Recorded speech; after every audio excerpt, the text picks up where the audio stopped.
খেজুরের গাছ পড়েছে। একটা খেজুরের গাছ মিম্বরের পাশাপাশি ছিল, গাছটা মরে গেছে, শুকনা মরা। রাসূল বলেন এটা থাক, এটা হেলান দিয়ে খুতবা পড়বো কাজ শেষ না হওয়া পর্যন্ত। মদিনার ঘটনা, উস্তুনে হান্নানা যার নাম। খুতবা পরে মিম্বর, বাকি সব কাজ কমপ্লিট হলে রাসূল বলেন এটা আর দরকার নাই, গাছটা কেটে ফেলে দিলেন। শুকনা গাছ মরে গেছে।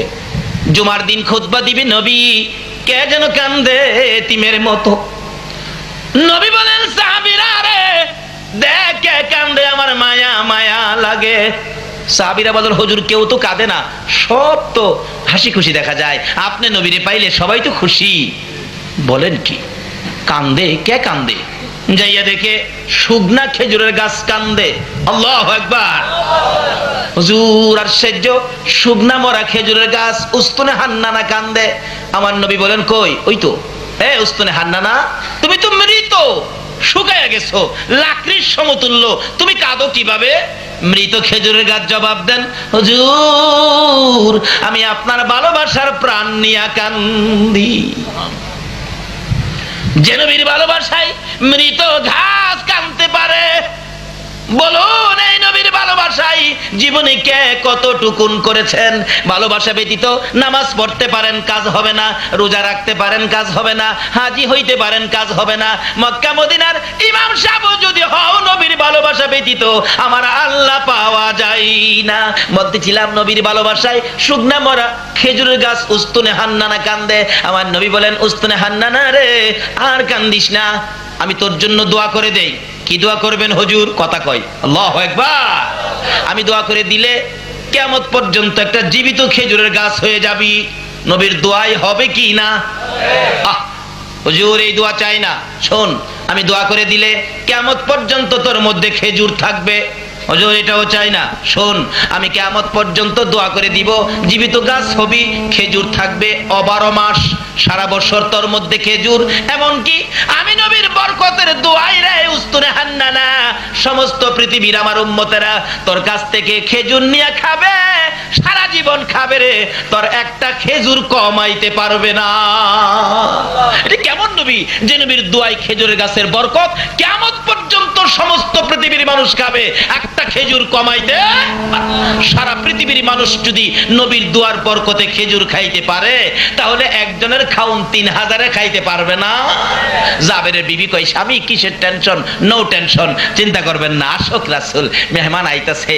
জাবের তো টেনশন করতেছে, হাই কি জানি হয় কি জানি হয়। মেহমান বাড়িতে আইসা বসতে 3000, যাইয়া ডাহে জাবের, ও জাবের তুই গরিব মানুষ, এত বড় আয়োজন কেমনে করলে? গরিব মানুষ তুই? জাবের বলেন আয়োজন করেছি নবীর সাহাবীরা, আয়োজন করেছি। কেমনে করলে তুই গরিব মানুষ? হিসাবটা কত?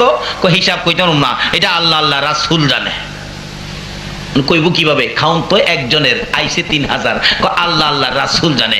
এক গরিবের বাড়ি পিসাব হুজুর গিয়ে উঠছে, মানে সব পিসাব আসে না, মুরিদটা একটু গরিব আর কি, গরিবের বাড়ির যে পিসাব হুজুর উঠছে, কিন্তু মুরিদের ঘর 2 দিন যাবত চুলায় আগুনই জ্বলে না। পিসাব হুজুর যায় বলতেছে, ফালু সকালে নাস্তাও খাই নাই, পেটে খিদা, রাঙ্গামাটির থেকে আসছি, রান্না বাড়া করতে কয়, আমি গোসলটা কইরা আসি, খানা খামো। পিসাব গোসল করতে গেছে, কালু তার বিবির লগে পরামর্শ করে, বিবি কি করবি, ঘরে তো কিচ্ছুই নাই, আমার ব্রেনে ধরে না। তাই পিসাবের পাঞ্জাবির পকেটও হাতাইতেছে, পাঞ্জাবি খুইলা থুইয়া গেছে না, হাতাইয়া দেহে 80 টাকা আছে। 80 টাকা নিয়ে এই বাজারে গেছে, বাজার 70 টাকার করছে। তখন তো সস্তা ছিল জিনিসপত্র, একেবারে ভালো ভালো বাজার, 10 টাকা আরো বেশি হয়েছে। বাজার কিরা পাকশাক কিরা পিসাবের সামনে দিলে পিসাব খায় আর জিগায়, কিরে কালু তুই গরিব মানুষ, এত সুন্দর বাজার, রান্না বাড়া এত আয়োজন কিভাবে করলি?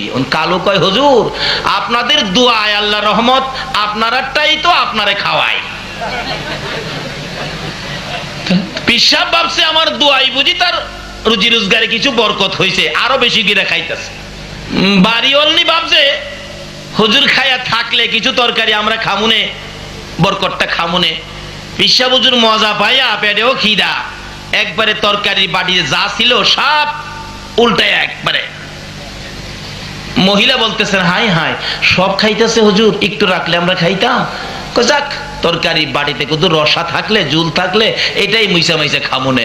একটু পরে বিশ্বা হুজুর তরকারির বাড়ির রসা জুল মুছতাছে, মুছে আর কয়, তরকারির বাড়ি মুইসা খাউন না, যেন মক্কার ঘর ঝাড়ু দেউন। মহিলা রাগে একবারে অসহ্য হইয়া রান্নাঘর থেকে তরকারির পাতিলটা নিয়ে আইছে। হুজুর, মক্কা ঝাড়ু দিছেন আর মদিনা বাহি রাখবেন কাল লাগে, এইটাও ঝাড়ু দেয়। যাই হোক, পিসাব পেট ভরে খাইছে, খায়া যাইতেছে গা, রাস্তায় সামনে গিয়া 10টা টাকা বেশি আসছিল না, এটা নিয়ে হাজির। হুজুর, হ্যাঁ এইটো, আরে তুই আবার হাদিয়া দিতে কে, গরিব মানুষ না হুজুর, আপনার হাদিয়া ছাড়া কেমনে বিদায় দেই, আল্লাহ রহমত আপনারাটাই তো আপনারা দেই।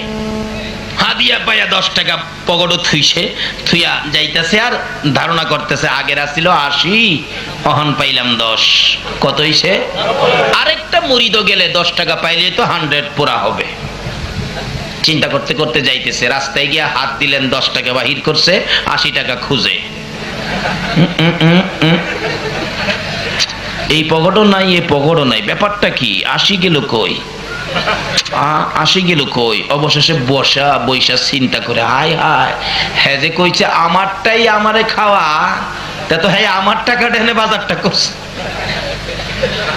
জাবের রে জিগায়, যাবে তুই গরিব মানুষ, এত আয়োজন কেমনি করলি? জাবের কো, আল্লাহ রহমতে, আল্লাহ আল্লাহ রাসূল জানে, আমি জানি না। ইয়া রাসূলুল্লাহ, আমি কিন্তু এই কথা কইছি, আল্লাহ আল্লাহ রাসূল জানে। আল্লাহ রাসূল কই, যাবে ঠিক কইছো, চিন্তা করিস না, আর রুটির তরকারি সব নিয়ে আয়, খাওয়াইতে শুরু কর, আসেন খান। পেটের খিদা তো 3000 মেহমান হগলে আইছে, জাবের কইব মু বা শুনবে, জাবের হুজুর 3000 একবারে খাওয়াইতে পারবো না, আমার এই জায়গা নাই, আমি গরিব মানুষ। কতজন একবারে বসাইতে পারবি? হুজুর 10 জন করে বসাইতে পারবো, 10 জন। কিতাবে আসছে, জাবের বলছে 10 জনের কথা, তোমরা 10 জন করে আসো। সাহাবীরা নবীর কথা মানেনি, বলুন নবীর কথা মানেনি। 10 জন করে আসতেছে, খাওয়াইতেছে, খাওয়াইয়া টেবিল পরিষ্কার করে হাড্ডি গুড্ডি একটা বান্ডের মধ্যে রাখছে, আবার 10 জন বসছে, আবার পরিষ্কার করে বান্ডের মধ্যে রাখছে, এইভাবে 10 জন করে খাওয়াইতে খাওয়াইতে 3000 সাহাবী পেট ভরে খাইয়া বাড়ির সামনে দাঁত খিলাইল করতেছে। রাসূল জিগায়, কি ব্যাপার হুজুর, যেমন খিদাটা আছেন এমন খাওয়াটা দিছি। জাবেরের বিবি কয়, স্বামী গো, 4 মাসের ছাগলের বাচ্চা দিয়া 3000 খাইছে, কোন কি? কই কমুমানি দেহস না খাইছে যে। হাই হাই, মহিলা কি করে? রাসূল জিগায়, জাবের খাওনের খবর কি, আসেনি আরো? হুজুর দেখি নাই তো। দেহ না। জাবের কই, আমি ডাক না উদাম করে দেখি, এখনো 4 ভাগের 1 ভাগ শেষ হয়েছে না। জাবেরের বিবি কয়, কোন কি? হাই হাই, আমার দেওয়া বকরির মধ্যে এত বরকত হইছে, 4 মাসের বাচ্চা। আচ্ছা 4 মাসের একটা ছাগলের বাচ্চা জব করে বোনা করে দিলে একজনে খাইয়ে নেবেন, এমন খাওয়িন না আছেন না? হেন ছোট্ট মুরগির বাচ্চা যদি আপনি ধরে রাখেন, মুরগির বাচ্চা যদি চাউ চাউ করে ডাক দেয়, বলুন মা দৌড়ায় আসে কিনা? মুরগির বাচ্চা যেমন চাউ করে ডাক দিলে মা জীবন থাকে আর মরে, এইদিকে চায় না, উইরা উইরা আসে। আমার নবী, দয়ার নবী রে, পাগলের মতো একটা চিৎকার মারবে, পাখির মতো উইরা মিজানের পাল্লার কাছে আসবে। আল্লাহু আকবার বলো। কে রে আমারে ডাকলি? ইয়া রাসূলুল্লাহ, বিপদ হয়ে গেল, নেকির পাল্লা হালকা, গুনার পাল্লা ভারী। আমার নবী ডাকবেন, রাখো রাখো মাপটা আমি নবী নিজে দেখব, দেখবে ঠিকই হালকা ভারী। এমনি সময় কিতাব লেখে আমার নবী ডান হাতের এই শাহাদাত আঙ্গুল মুবারক নেকির পাল্লায় লাগাবে, নেকির পাল্লায় এমন ভারী হবে রে, সমস্ত পৃথিবী আরশ কুরসি লৌহ কলম যদি ওই গুনার পাল্লায় তুলে দেওয়া হইতো, নবীর আঙ্গুল মুবারকের বরকতের সাথে ওজনে কুলাইবে না। আমার আল্লাহ জিজ্ঞেস করবেন, ও ফেরেশতারা মাপের খবর কি? ফেরেশতারা বলবেন, প্রভু গো মাপের খবর, গুনার পাল্লা হালকা ছিল, নেকির পাল্লা ভারী ছিল। আপনার বন্ধু আঙ্গুল মুবারক লাগাইয়া নেকির পাল্লা ভারী করে দিল। আল্লাহ বলবেন, তাহলে এই বান্দাকে জান্নাতে দাও। আরেকজনকে উঠাবেন, নেকির পাল্লা হালকা, গুনার পাল্লা ভারী। আমার নবী পাঞ্জাবি মুবারকের পকেট থেকে এক টুকরা কাগজ ছেড়ে দিবেন, নেকির পাল্লা এত ভারী হবে, এই ওজনের কোন বস্তু পৃথিবীতে নাই। যদি 7 আসমান 7 জমিন থাকতো, সবটা দিলেও এই কাগজের সাথে ওজনে কোলায় না। আল্লাহ জিজ্ঞেস করবেন, ফেরেশতারা মাপের খবর কি? ফেরেশতারা বলবেন, জিগাইয়া লাভ কি? নেকির পাল্লা হালকা, গুনার পাল্লা ভারী। তোমার বন্ধু আঙ্গুল মুবারক লাগাইলে, পকেট থেকে এক টুকরা কাগজ দিলে পাল্লা ভারী হয়ে যায়। মাপ দিয়া আল্লাহ কি হয় হালকা, তোমার বন্ধু করে ভারী। আমার আল্লাহ ভাষণ দিবেন, রে ফেরেশতারা মাপতে থাকো আর আমার বন্ধুর খেলা চলতে থাকো। আমার নবী কুল কায়নাতের নবী, নবীগণের নবী রে। আমার নবীকে সবাই নবীর খেলা দেখতে পারে নাই। কোন নবীর ভালোবাসাই আমি আল্লাহ এত কিছু করেছি। আজকে হাসরের ময়দানে আদম থেকে ঈসা, কুল মাখলুকাত, কুল নবীগণের উম্মতেরা উপস্থিত আছে। আজকে আমি আল্লাহ মিজানের পাল্লা বসাইলাম আমার ওই বন্ধুর খেলা দেখানোর জন্য।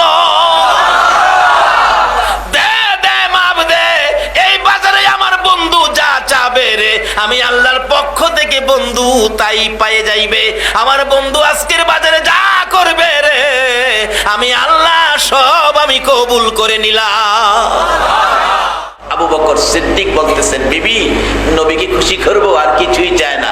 বিবি বলেন, আমিও খুশি করব। তুমি কি দিয়ে করবে? ঘরে তো কিছুই নাই। আবু বকরের বিবি বলেন, হ্যাঁ স্বামী একটুখানি দাঁড়াও, আমি কিছু দিব। নবীর রুমাল খালি দেব না। কি দিবে রে বিবি?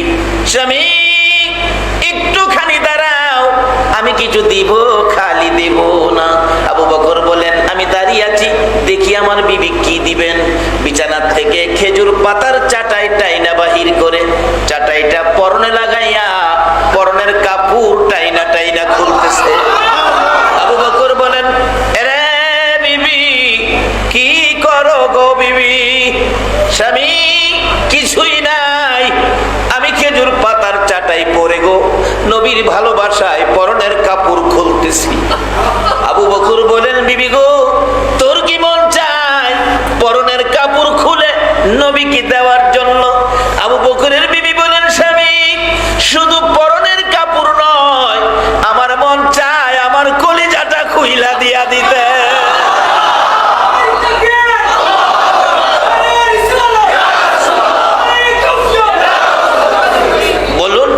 ভালোবাসায় তাদের লাভ হলো না লস হলো? কি পরিমাণ লাভ বাস্তবে আসুন না। আবু বকর সিদ্দিক প্যাকেট নিয়ে যাইতেছে, নবীজি তাকিয়ে আছে। আমার আবু বকর আসতেছে, আমার আবু বকর। আজকে আমার নবী রওজা পাকে শুয়ে আছে না, এখন বসে গেছে। আল্লাহ বলতেছে, ফেরেশতারা আমার নবীর রওজার পর্দাগুলি উঠাইয়া দাও। আমার বন্ধু দেখো বাংলার জমিনে বন্ধুর পাগলগুলো কি করে। গাঠুরিটা সামনে দিলে, খুললেন গাঠুরি, পুরান কাপড় বাহির হলো, মহিলার কাপড়। নবীজি জিগায়, আবু বকর এই পুরান কাপড় করতে আনলি? হযরত জিবরাইল আলাইহিস সালাম খেজুর পাতার পোশাক পরে নবীজির সামনে হাজির। ইয়া রাসূলুল্লাহ, আল্লাহর সালাম গ্রহণ করুন। আমি জিবরাইলের সালাম গ্রহণ করুন। জিবরাইল বলেন, হুজুর সালাম গ্রহণ করুন আল্লাহর পক্ষ থেকে, আমি জিবরাইলের পক্ষ থেকে। আমার নবীকে আল্লাহ সালাম দেয় কিনা? এই নবীর উম্মত হইবেন, আপনাকেও আল্লাহ সালাম দেবে। কিভাবে আসবে সামনে? নবীজি ডাকতেছে, জিবরাইল তোমার পরনে বেহেশতি পোশাক ছিল, খেজুর পাতার পোশাক কেন? জিবরাইল বলেন, ইয়া রাসূলুল্লাহ এই কাপড়ের জবাব দেওয়ার জন্য। এই কাপড়টা হলো আবু বকরের বিবির। আবু বকরের বিবি আপনাকে ভালোবাসা দিয়ে খেজুর পাতার পোশাক পরে পরনের কাপড়টা খুলে দেয়া দিছে। নবী গো এই ভালোবাসার ইজ্জত রাখতে যায়া আজকে আমার আল্লাহ, আমি জিবরাইল সহ আরশ বহনকারী ফেরেশতা সহ জান্নাতের হুর বালা সহ সকলকে আবু বকরের বিবির সম্মানার্থে খেজুর পাতার পোশাক পরাইছে। আবু বকরের ভালোবাসার বিনিময় আবু বকর যেদিন এই জগৎ থেকে বিদায় হয়ে যাবেন, সঙ্গীদেরকে বলেছিলেন, আমি তো রাসূলকে ভালোবাসছি, দুনিয়ার কিছুই চায় নাই, শুধু রাসূলের ভালোবাসা চেয়েছি। এই ভালোবাসায় আমার রাসূল আমার প্রতি রাজি খুশি হয়েছে কিনা তোমরা একটু প্রমাণ করে দিও আমার মৃত্যুর পরে। কিভাবে প্রমাণ করব?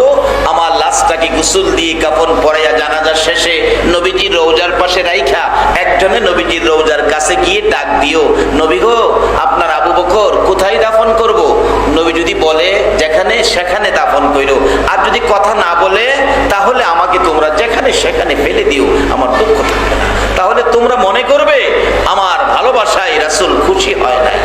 যেদিন আবু বকরের ইন্তেকাল হলো, গোসল দিয়ে কাফন পরাইয়া জানাজা শেষে নবীজির রওজা পাকের পাশে রেখে হযরত আলী রাদিয়াল্লাহু তাআলা ডাকতেছে, ইয়া রাসূলুল্লাহ, আপনার গোলাম আবু বকর আপনার পায়ের নিচে হাজির, নবী গো, বলুন কোথায় দাফন করব? কোনো জবাব নাই।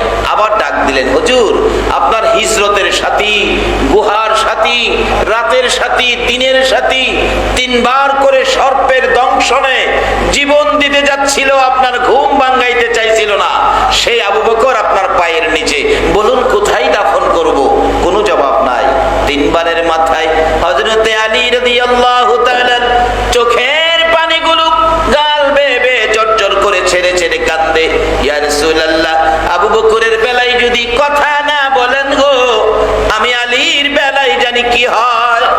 এমনি সময় দেখা যায় হাজার হাজার সাহাবীদের সামনে নবীজির রওজা মুবারক থরথর করে কাঁপতেছে, লোকজন তাকিয়ে আছে, ব্যাপার কি, ঘটনা কি? কান পাতিয়া রাখলেন, শোনা যায় আমার নবী রওজা পাকের ভিতর থেকে ডাকতেছে, রে আলী, আলী রে, কই রে আমার আবু বকর, রে আলী, দে দে আমার আবু বকরকে আমার পাশে দাফন করে দে। মদিনায় যাইয়া দেখেন আমার নবীর পাশে জান্নাতের বিছানায় আবু বকর ঘুমিয়ে আছে। কারণটা হলো ভালোবাসার বিনিময়। কি আপনাদেরকে বাধা দেয় মিলাদুন নবীর জন্য? যে নবীর জন্ম না হইলে চন্দ্র সূর্য হতো না, আরশ কুরসি লৌহ কলম হতো না, আকাশ জমিন হতো না, কিছুই হতো না। আজকে সেই নবীর পয়দাইশের উপর আলোচনার নামটাই হলো মিলাদ। এই মিলাদ থেকে দূরে নিতে কে আপনাদেরকে বাধা দেয়? যারা বাধা দেয় তাদের ঠাকুর কর্তা লিখেছে মিলাদুন নবী সাল্লাল্লাহু আলাইহি সাল্লাম, সিরাতুন নবী সাল্লাল্লাহু আলাইহি সাল্লাম, দুইটার একটা অস্বীকার করলে সে কাফের হয়ে যাবে। শুধু মিলাদুন নবী শেষ নয়, আবার নির্দেশ করেছে কোরআন শরীফে এই নবীকে ভালোবাসতে হবে।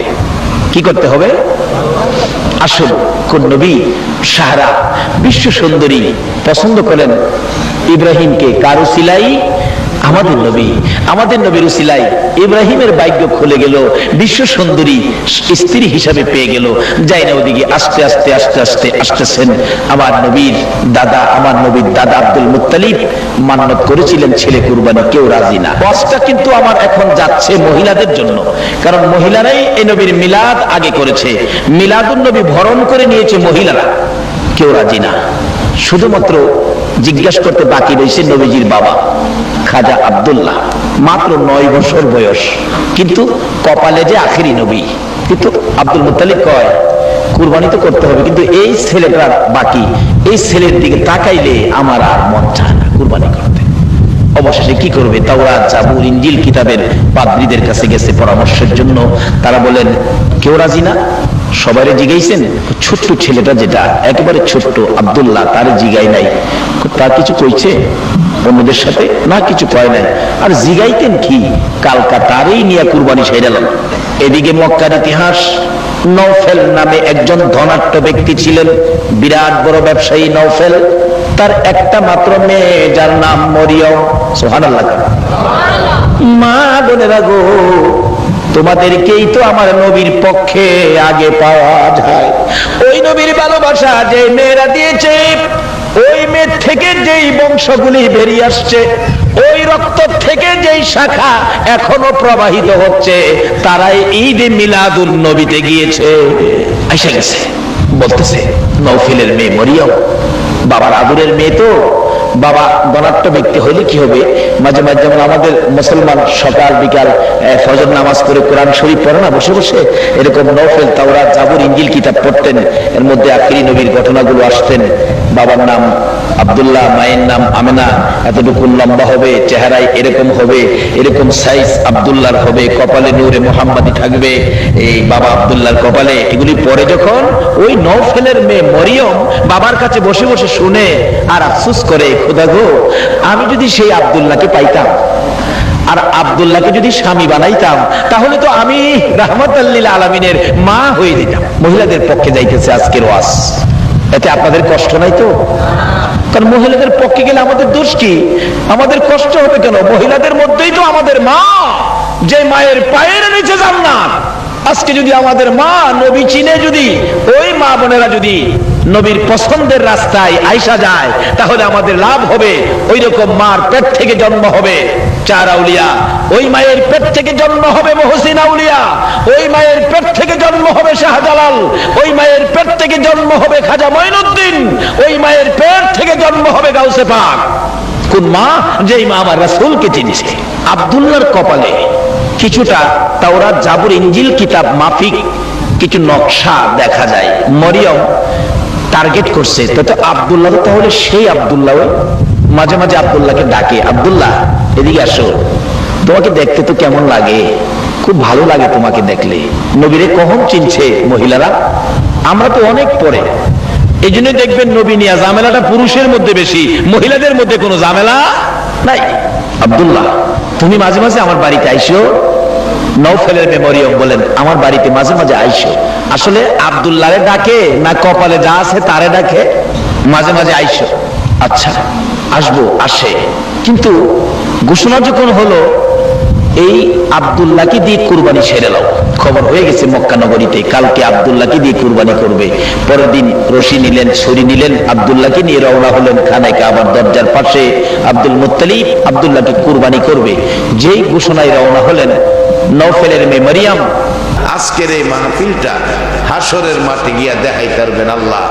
জীবনে যদি আর কিছু কবুল না হয়, হাশেম খান দাখিল মাদ্রাসার মাঠে কোরআন সুন্নাহর পক্ষে একটা রাত্রের সময় দিছিলাম, এইটার খাতিরে তো তুমি পারো আমারে মাফ কইরা দিতা।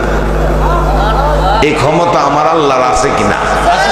এরপরও যারা বয়ে রয়েছেন, নবী কি করছে 1400 বছর আগে এই বসাটারে গুরুত্ব দিয়া একটা বাজেট করে দিয়ে গেছে হাদিস শরীফে, মাজলিসু ফিকহিন খায়রুম মিন ইবাদাতি 60 সানা। আজকে যারা বৈশা রয়েছেন, 1400 বছর আগে আপনাদের কথা বাজেট করে দিয়ে গেছে। এই এক মাজলিসে বসার কারণে আল্লাহ আপনাদের আমলে 60 বছর ইবাদতের চেয়েও বেশি নেকি আল্লাহ আপনাদেরকে দান করে দিয়েছে। বলবেন হুজুর একটু সময়ে 60 বছর, ওই যে আমাদের হায়াত কম, কম সময়ের মধ্যে আমাদের মাইনা বেশি জ্বালাইতেছে।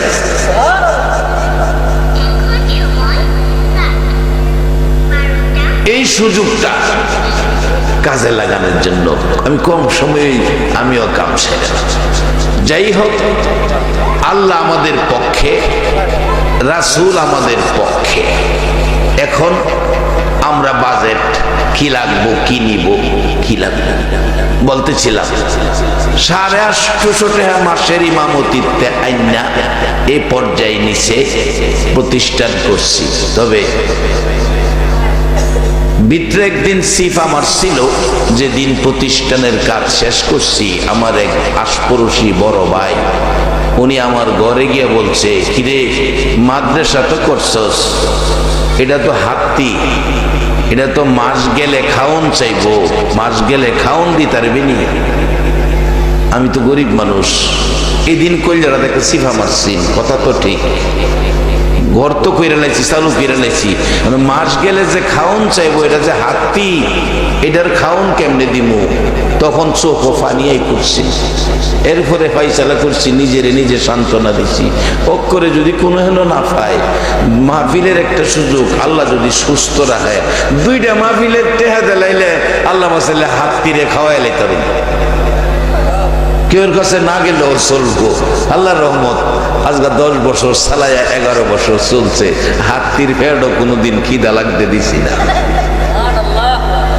একজন হাই স্কুলের শিক্ষিকা বলছিল, তোফাজ্জল সাহেব, যে কাজটা করছেন আপনি, যদি আপনার এই প্রতিষ্ঠান থেকে একটা ছেলে যদি আল্লাহওয়ালা হয়ে যায়, আপনার বংশের জন্য নাজাতের ফায়সালা হয়ে যাবে। আমি বলবো মরহুম হাসান খান সাহেব যে কাজটা করে গেছেন, এই প্রতিষ্ঠান থেকে যদি একটা ছেলে আল্লাহওয়ালা হয়, এই বংশের জন্য নাজাতের উসিলা হয়ে যাবে। সম্মানিত উপস্থিতি, আমরার হায়াত কম কিন্তু দাম বেশি। অন্য নবী রাসূলের উম্মতের হায়াত বেশি, দাম কম। মুসা আলাইহিস সালামের যুগে এক মহিলা রাস্তাত কান্তাছে, মুসা নবী জিগাই, মাগো কান্তাছো কি লিগা? বাবারে কান্দি, আমার এক বাচ্চা মারা গেছে। বাচ্চা মারা গেছে? বাচ্চার বয়স কত? 1200 বছর। 1200 বছরের বাচ্চা মারা গেছে, তুমি কান্দ? আখিরি নবী যাইবো, হে নবীর উম্মতের বয়স হইব 60, 70, 80, 90, 100, খুব কম পার হইব। কোন কি মহিলা নিজের বাচ্চার কান্দা বন্ধ করে আমরার চিন্তা করতেছে। জিগা মুসা নবী খারাপ, এই 60, 70, 80, 90 বছরের লাগিয়া হেরা কে দেশ বাড়ি ঘর বানবো? বাড়ি ঘর নি বানবো? জিগা কি কন, বাড়ি ঘর বান্দানা বান্দিন আমরা? হ্যাঁ, সুযোগ থাকলে আর সিসি মিলান, হ্যাঁ, এরপরও রড বাড়াইয়া দেই, কারণ ভূমিকম্পে যাই মারে। আসুন, আমরার দাম বেশি, হাসরের দিন যেন দামি হইয়া উঠতে পারি, এই জন্য সিস্টেম করছে আল্লাহ, কম সময়ে নাকি বেশি। দেখেন কোরআন শরীফ আরেক জায়গায় আছে, নবী তো হাদিস শরীফ একটা বাজেট দিছে, 1 মাস দিছে 60 বছর ইবাদতের চেয়ে বেশি নাকি। আল্লাহ কোরআন শরীফ একটা বাজেট দিছে, সকলেই জানেন এটা, লাইলাতুল কদরি খায়রুম মিন আলফি শাহর। রাত্র একটা, নাম কদর, বাজেট হইল 1000 মাসের চাইতে বেশি। প্রশ্ন আসতে পারে, হুজুর আল্লাহর পক্ষ থেকে এমন সুন্দর বাজেট আমাদের জন্য, নবীর পক্ষ থেকে এত সুন্দর বাজেট আমাদের জন্য, তার কারণ কি? কারণ হলো নবী যেমন দামি, নবীর উম্মত হইল দামি। এই দামি উম্মতের দাম যেন হাসরের মাঠে ঠিক থাকে, উম্মত যেন কম দামি না হয়, নেকি সারা যেন না হয়, বেশি নেকি ওয়ালা যদি হয় তাহলেই হাসরের মাঠে আমাদের দাম থাকবে। যেহেতু আল্লাহ নিজে এই নবীর উম্মতের দাম, ইজ্জত, সম্মান ঘোষণা দিয়েছে, বিধায় আমার আল্লাহ নিজে আমাদের নেকি বেশি লইয়া দামি হইয়া হাসরের মাঠে ওঠার সিস্টেম আল্লাহ করেছে। এই সুযোগগুলো অন্য নবী রাসূলের উম্মতের দেওয়া হয় নাই, শুধু আপনাদের জন্য। কোরআন শরীফে আল্লাহ ওয়াজ করেছেন, পরামর্শ দিয়েছেন আখিরি নবীর উম্মতকে, ইয়া আইয়ুহাল্লাযীনা আমানু কু আনফুসাকুম ওয়া আহলিকুম নারা।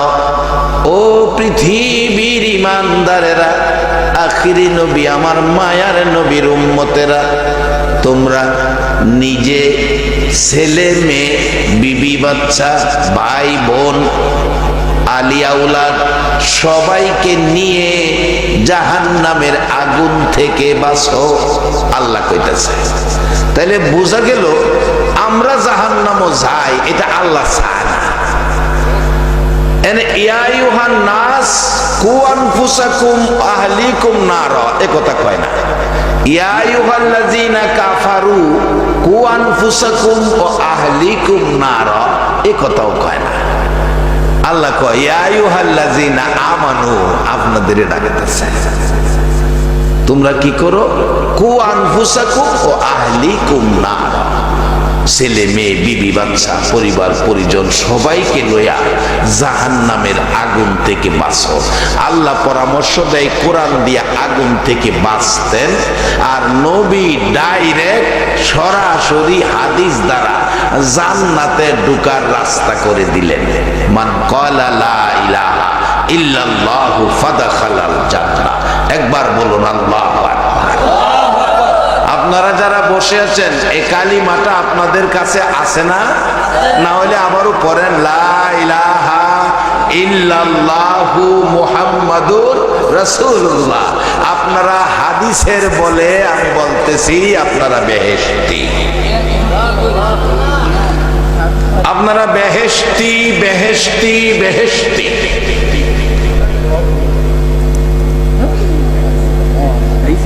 এবার এই দুইটা জিনিস বুঝা, আল্লাহর কোরআনের পরামর্শ, নবীর হাদিসের পরামর্শ বুঝা বেহেশতের রাস্তাটা যেন ধইরা রাখতারেন, এই জন্য নবীজি একটা পরামর্শ দিছে। পরামর্শটা কি? তলাবুল ইলমি ফারিদাতুন আলা কুল্লি মুসলিমিন ওয়া মুসলিমা। মেয়ে এবং পুরুষ, মাগো মেয়ে লোকেরা, তোমরাও জান্নাতি, খালি পুরুষে না। তোমরা হয়তো মনে মনে কইতারো হেরা হুজুরের সামনে বই রইছে, হেরার ওই খালি জান্নাত দেলাইতেছে, আমরা পর্দার ভিতরে দেখে আমরারে মনে দিত না। তোমরাও যাইবা, পুরুষও যাইব, যারা কালিমা পড়ে আল্লাহর কোরআন মানছে। বেহেশতে মহিলারাও যাইব। হাদিস শরীফে রাসূল বলছে যাওয়ার জন্য এই রাস্তাটা কিভাবে চিনবেন, এই জন্য বলছে তলাবুল ইলমি ফারিদাতুন আলা কুল্লি মুসলিমিন ওয়া মুসলিমা। মেয়ে এবং পুরুষ মুসলমানের সন্তান, এই রাস্তা ধরে রাখার, কোরআন হাদিসের এলেম অর্জন করা ফরজ করে দিয়েছে। খালি নামাজ ফরজ, ফইরা টুপি লাগায় রাস্তা দায়িত্বা বেহেশত হয়ে গেছেন গা বাজান, এটা ভাবলে কিন্তু ভুল হইব। কারণ কোরআনে বলছে ইয়া আইয়ুহাল্লাযীনা আমানুর কাউ ওয়াসজুদু ওয়াবুদু রাব্বাকুম আফআলুল খায়রা। ও ঈমানদাররা, রুকু সেজদার মাধ্যমে নামাজ পড়া আফআলুল খায়রা, ভালো কাজ কইরো।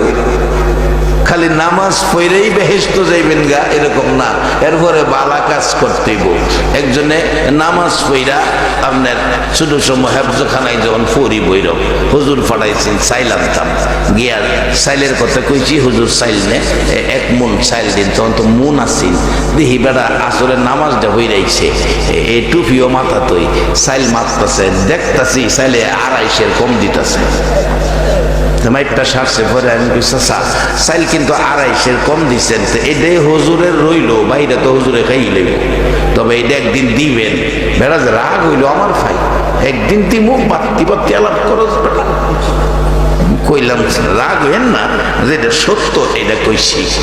আরেকজনে কি দেন চাইল কম দিছে মাইপা, আমি কইছি দেখি আমার ভাই রাগ বেটা কর, আচ্ছা কনছে আমি ব্যবসা করে আমি কি কম দিবার লেগে বইছি? আমি কইলাম যে আমি দেখছি চাইল কম দিছে। এরপরে হে বেটা কচ্ছা আরেকজন মানুষ মাপ হয়, এই একজন আমরা এন তো চাউলটা ডালছে, মাপছে, মাইপা দেয় ঠিকই 250 কম। এরপরে কমিয়া আপনি মাথার টুপি লাগাইয়া নামাজ পড়াইয়া এই চাউল 250 কম দিলেন, কাজটা কি ভালো করলেন? টুপিটার ইজ্জতটা নষ্ট করলেন। এই বেটা বাজান, এটা তো নামাজের টুপি না, এটা ব্যবসার টুপি।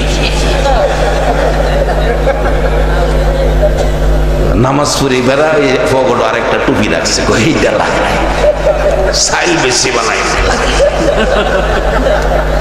এবার আপনাদের কাছে আমি জানতে চাই, এই নামাজ পড়া বেহেশত যাওয়া সম্ভব হইব কিনা? জানায়েন বেহেশতের রাস্তা বাইর করি। বেহেশতে যাওয়া একবারে সহজ, কঠিন কিছু না। অহন যারা বই রয়েছেন আপনারা তো আগে যাইবেন বেহেশত, অন্য নবীর উম্মতেরা দাঁড়ায় থাকবো, আপনারা দেখবো বেহেশত যাইতেছেন। সকলের আগে আখিরি নবীর উম্মত বেহেশত যাইব, কিন্তু ফর দেখাইতেছে কোরআন শরীফ। এগুলি বুঝার জন্য নবীর ঘর দরকার। বাবারে আজকে জানাজা, মানুষ মারা গেলে জানাজার লাগে কত চিন্তা করুন লাগছে আগে, ওহন মাশাআল্লাহ চিন্তা করুন লাগে না। মাদ্রাসা হওয়ার কারণে গ্রামে গ্রামে গেলাম, জানাজা ভরার লোক আল্লাহ রহমত হয়ে গেছে। এরপরেও আপনারা হাশেম খান মাদ্রাসা ফিরিজকান্দির একটা লোক মারা গেলে আমারে যদি রান্না করতে আনেন জানাজা পড়বার লেগিয়া, এই লোকটার জানাজা আমি পড়ুম, কিন্তু এই লোকটার ছেলেটা যদি বাপের জানাজাটা পড়ে, যে মন মানসিকতা নিয়ে পড়বো জানাজাটা, আমি কি এই মন মানসিকতা নিয়ে পড়ব না?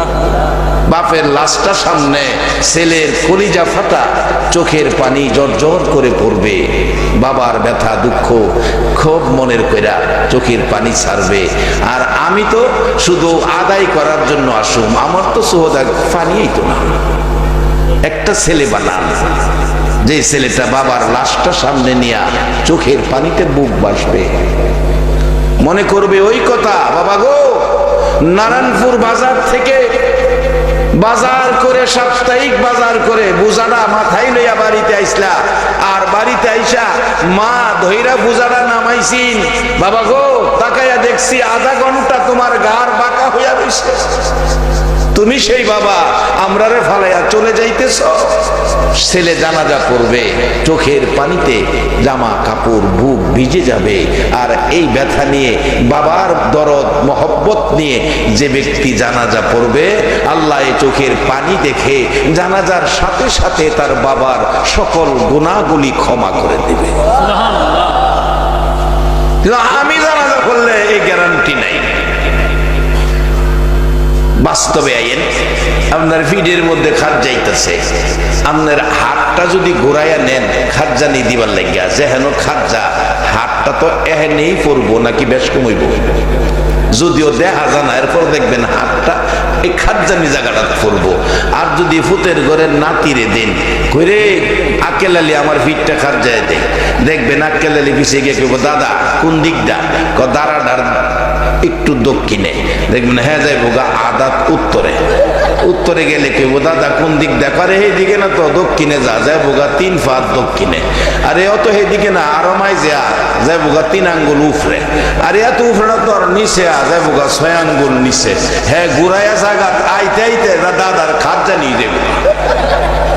নিজে যদি খাট যায় যে হেন খাট জানিটা হ্যাঁ নই গিয়ে হাটটা বাজান। একটা ছেলেরে মৌলবি বানাইছেন, মৌলবি জানো সোহফানিয়াই পরে আমারে যখন মৌলবি ফরাত দিছে, আমার মা গেছি মামুর ভাই, মামু হন আছে বড় মামু, মামু ভাবছিলাম আমার মারে তোমার জ্ঞান সব বইনাতের চেয়ে বেশি, আজগা বুঝলাম তুমি সবচেয়ে ব্যাককল।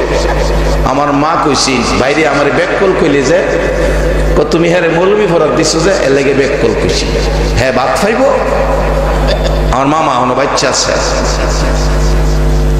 আজ থেকে 5-7 বছর আগে সেই মামা টেলিফোন করছে, আমার মা দুনিয়ায় নাই, টেলিফোন করে বলছে ভাগিনা তুমি আমাদের গৌরব।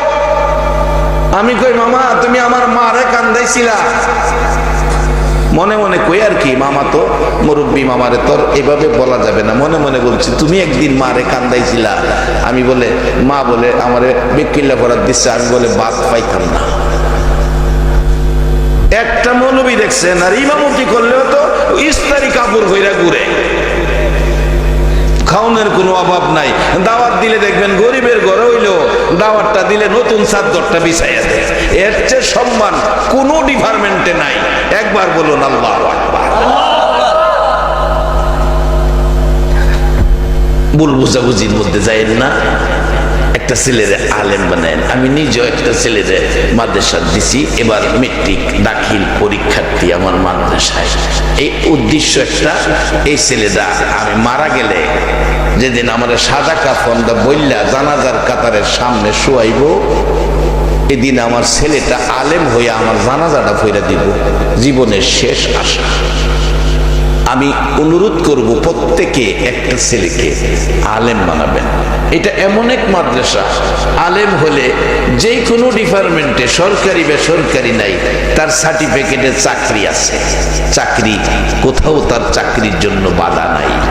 এই সার্টিফিকেটটা দিবেন, জানাজার ক্ষেত্রেও সেই অভিজ্ঞতা তার আছে, চাকরি ক্ষেত্রেও তার সেই সার্টিফিকেট আছে। এই মাদ্রাসায় পড়াবেন। দুনিয়া আখিরাত দুটোটা এর মধ্যে আছে, কারণ আল্লাহ কোরআনে বলছে রব্বানা আতিনা ফিদ দুনিয়া হাসানাতাও ওয়া ফিল আখিরাতে হাসানাতাও। আল্লাহ বলছে দুনিয়ার বালাইটা নেও, এর উপরে থাইকা আখিরাতের বালাইটা চাও, কারণ দুনিয়াটা আল্লাহই বানাইছে। দুনিয়ার বালাই নেওয়া অপরাধ অপরাধের কিছু না, দুনিয়ার বালাই দরকার আছে। আল্লাহ সকলের দেয় না, যারা ছায়ানি তারে হেরারেই দেয়। আসুন আজকের এই বসাটাকে আমরা কত লাভবান, মূল আলোচনায় যাই।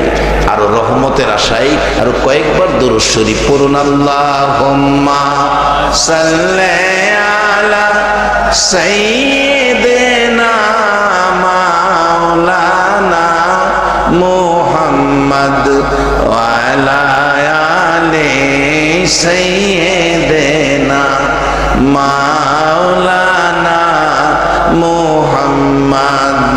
আল্লাহুম্মা সাল্লি আলা সাইয়্যিদিনা মাওলানা মুহাম্মদ ওয়া আলা আলি সাইয়্যিদিনা মাওলানা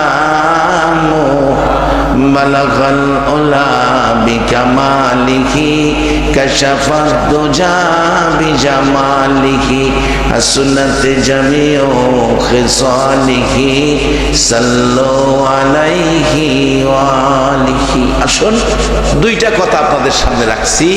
একটা হলো নবী বলছে মান ক্বালা লা ইলাহা ইল্লাল্লাহু ফাদাখালাল জান্নাহ। আল্লাহ বলছে কোরআন শরীফে ইয়া আইয়ুহাল্লাযীনা আমানু কু আনফুসাকুম ওয়া আহলিকুম নারা। পরিবার পরিজন, ছেলে মেয়ে, ভাই বোন, বিবি বাচ্চা সকলকে নিয়ে জাহান্নামের আগুন থেকে বাঁচো, আল্লাহর পরামর্শ। আর নবীর পরামর্শ হলো এই কালিমা যারা পড়বে অবশ্যই তারা জান্নাতে যাবে। মাঝখানে কিছু ভুল ত্রুটি আছে, এই জন্য আল্লাহ এরকম মাহফিলের ব্যবস্থা সিস্টেম করে দিলেন। যেমন আজকের মাহফিল, এটা কিন্তু নতুন কোনো জিনিস না। সর্বপ্রথম এই মাহফিল চালু করেছে আল্লাহ। রূহের জগতে সকল রূহ ছিল শ্রোতা, আল্লাহ নিজে ছিল বক্তা। ওয়াজ ছিল কি? কোরআনের মধ্যে আছে। আল্লাহ রূহের উদ্দেশ্যে ওয়াজ করেছেন সাবজেক্ট ভিত্তিক, প্রশ্নবোধক। আলাস্তু বিরব্বিকুম, আমি কি তোমাদের রব নয়? রূহের জগতে আপনারা ছিলেন, আমি ছিলাম, সবাই মাগমে লোকেরা তোমরাও ছিলা। সকলের রূহ যেখানে ছিল, আল্লাহ ছিলেন বক্তা, রূহ ছিল শ্রোতা। আল্লাহ বলছিলেন আলাস্তু বিরব্বিকুম, আমি কি তোমাদের রব নয়? আমরা সকলেই বলেছিলাম ক্বালু বালা, স্বীকারোক্তি দিয়ে আসছি। বাজান আজকে আমরা স্বীকারোক্তি দিয়া আমরা দুনিয়ায় রব কইয়া ডাকি না। আর এই শীতের রাত্রে দেখবেন, শেষ রাত্রে গাছের ডালে পাখি কত সুন্দর করে শেষ রাত্রে ডাকে, আমরা শুনি পাখির গান। পাখির গান নয়, পাখি শেষ রাত্রে গাছের ডালে বসে ডাকে, ওগো আমার রব, ওগো আমার আল্লাহ। আমাদের কিছুই নাই, ব্যবসা বাণিজ্য, দোকানপাট, চাকরি নকরি, জমি জামা, তারপরও গতকালকে আমরা পেট ভরে খাওয়াইছো, গাছের ডালে আরামে ঘুম পাড়াইছো। ও রব, ও আমার আল্লাহ, ও আমার রব, আগামীকালকে আমাদের খাবারের ব্যবস্থা করে দিও। একটা পাখির কিছুই নাই, একটা পাখিও না খায়া মরে নাই। আজকে আমরা সৃষ্টির শ্রেষ্ঠ মাখলুক, আজকে আমরা রবের ডাকার কথা, আমরা রবকে ডাকি না।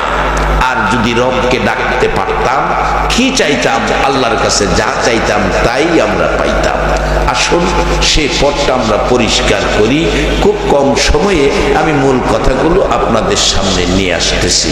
আপনাদের কাছে একটা কথা জানতে চাই, আমরা যে দুনিয়াতে আইলাম, দুনিয়াতে আমরারে পাঠাইছে, আবার দুনিয়া থেকে নিয়ে যাবে, এই মালিকটা কে?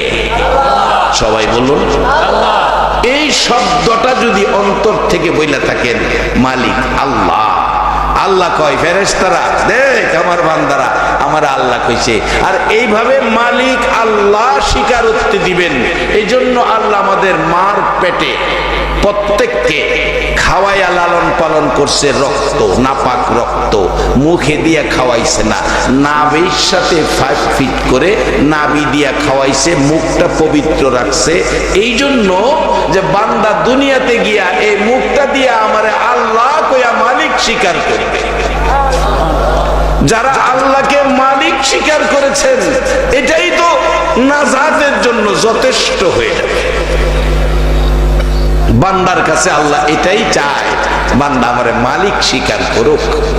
কত কিছু দিছি, বান্দার কাছে একটাই চাইছি, আমাকে মালিক স্বীকার করুক। যারা বান্দা হইয়া আল্লাহকে মালিক বানাইছেন, আপনাদের মর্যাদা আল্লাহ কত বেশি করে দিয়েছে। কোরআনে বলেছে, কুনতুম খায়রা উম্মাতিন উখরিজাত লিন্নাস, নবী দিলাম তোমাদেরকে শ্রেষ্ঠ নবী। কত বড় নবী! আমরা তো কই বিশ্ব নবী। বাজান, নবী শুধু বিশ্ব নবী না, নবীর বরত্ব আরো বেশি। শুধু বিশ্ব না, বিশ্ব তো আকাশের নিচে জমিনের উপরে, এটুক জায়গা হইল বিশ্ব।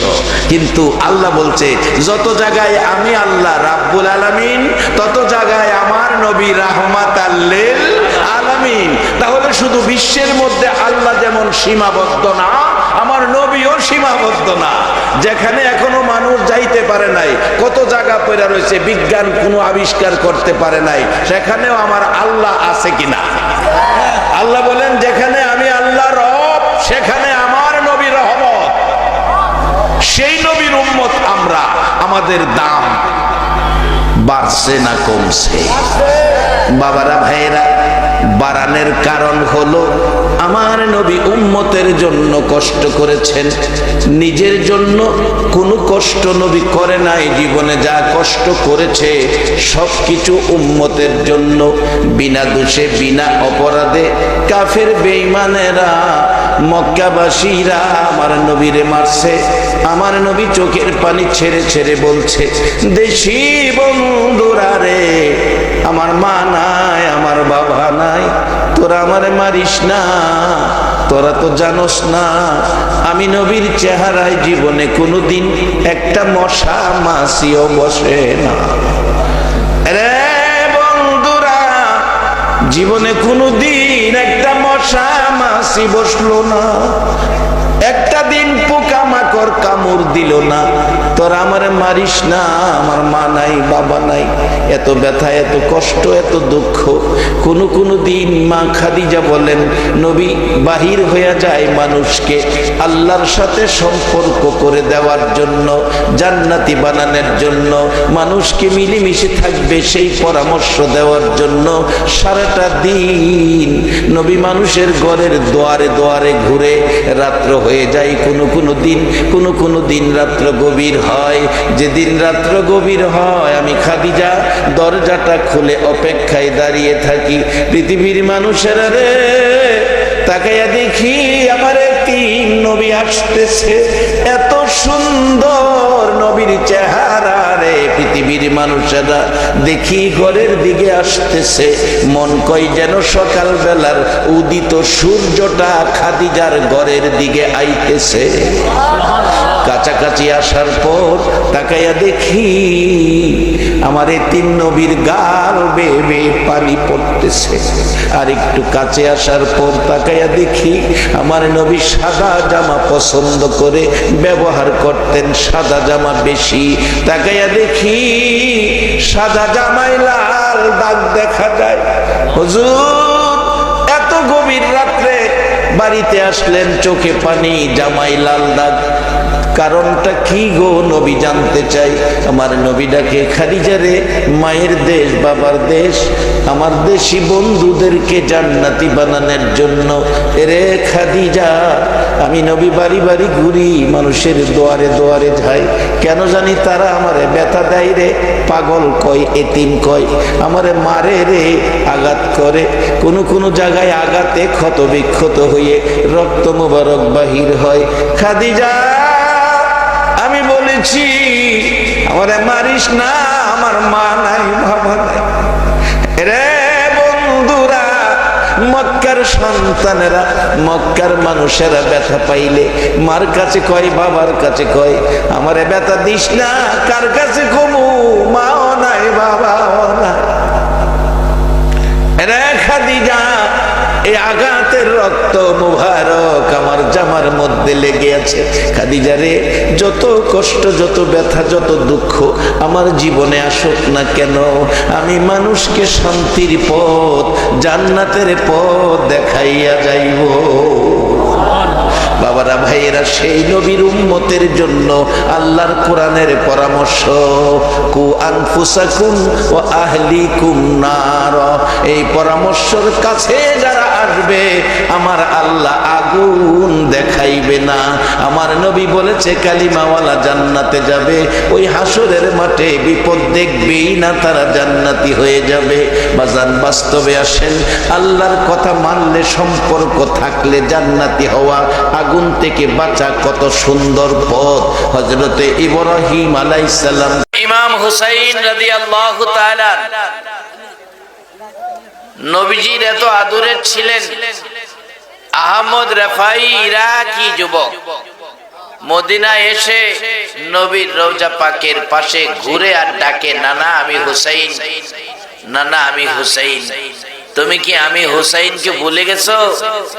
আমার নবী আহমদ রাফাইর কণ্ঠে হুসাইনের অভিনয়ের নানা ডাক শুনে সহ্য করতে পারলেন না। নবীজি রওজা মুবারক থেকে মাঝখান দিয়ে এই পর্যন্ত হাত মুবারক বাহির করে দিয়েছে।